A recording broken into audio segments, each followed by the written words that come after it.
You know, Florida's been great to me. You know, take where I was like 3 years ago, which was like at death's door, super depressed, like my relationship was about to be over. And then to now where I'm running a company, I'm owning properties, I'm doing comedy, you know, I'm practicing martial arts, I'm doing a whole bunch of awesome stuff. Like it's night and day. And all that happened because, you know, one, a good friend of mine now really helped me out. And two, because I didn't give up. You know, I could have given up. I could easily be sitting there and saying, oh, woe is me, you know, with the, yeah, definitely. like, whatever. But like, I'm not, you know. Yeah, for sure. And like, that's the thing.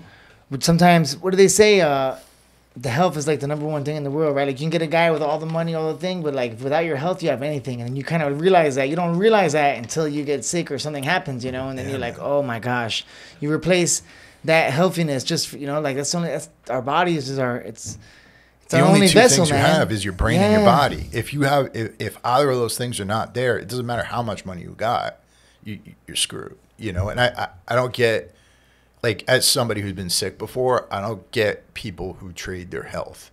You know what I mean? Like, to me, like, it's take care of your body first, then money and food and shelter and all that stuff. You know, it's right up there with everything else. And if you're not doing that, you're eventually going to live in a prison of your own making. And I just don't get people who are okay with that, you know?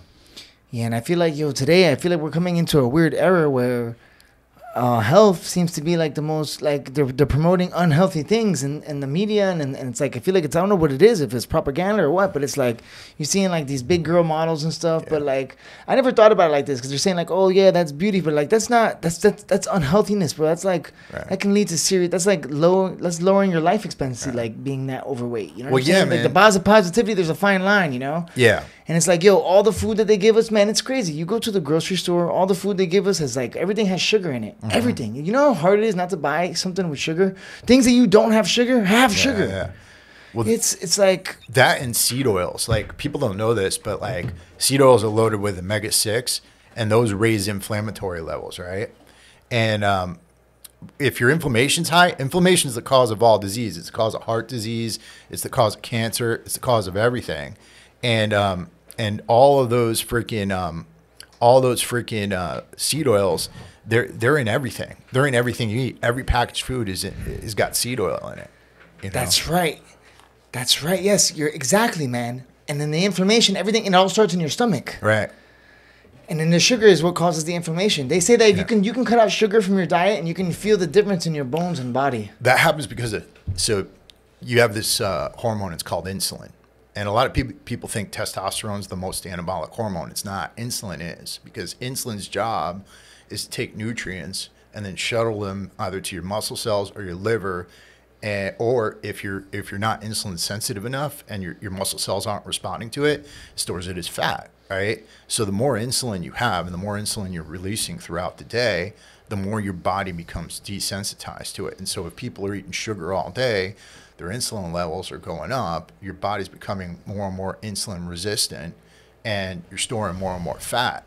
And those fat cells, they think, they can release inflammatory levels into your body, right? Because you're friggin' you got all these toxins lined up. And again, I'm sure I'm speaking a lot of pseudoscience and stuff like that. No, keep it going. No, but it's just yeah, exactly. Talking about like what worked for me is just getting rid of the sugar, like focusing on good, healthy food, getting some meat, getting some vegetables, getting some good starches in, and just getting that crap out. All that packaged food, that stuff that's easy for us to get in the stores, that's poison, you know? Yeah, I was reading somewhere that if it's in the, you got to shop on the outside of the grocery store. Anything in the inside is that's for all the sugar. Yeah, anything sealed, preservatives, right? So you want food to expire, right? Like once it goes bad, you can only have a few days to eat it, right? Yeah, man. That's the goal. And it's weird for me because like that used to be mine. I used to study this stuff like constantly, right? Like I wrote articles for T Nation. I've written articles for Muscle and Strength. Like there's stuff all over the place like that I've written, and that came from years and years of research. But I'm so detached from it right now, and it's weird because I'm looking at it now as a normal person who goes to work every single day and has a job that isn't in fitness. And the thing that's helped me as a normal person, come from that side, is just focusing on what I just told you. Just eating food that I've cooked, focusing on whole foods that you get from the outside, not inside the aisles of the grocery store. Yeah. And and trying to avoid all that packaged shit. You know, simple things that you could do. Have you ever done fasting? Have you ever fasted? Yep. Yeah. I've done a 3-day. What's the longest? Have you ever done a 3-day or like 24 or something like this? I've done a 3-day, and I used to do 24 hours all the time. And then I would do every day. I would eat, like, at the height of my bodybuilding. A lot of people don't know this, but when I was at my biggest, I was eating 2 meals a day, and I wouldn't eat up until 1 p.m. And then I'd have even when you were bodybuilding, where bodybuilders used to do like every 2 hours, you're gonna get into a catabolic state. I'm losing muscle. Yeah. Remember that?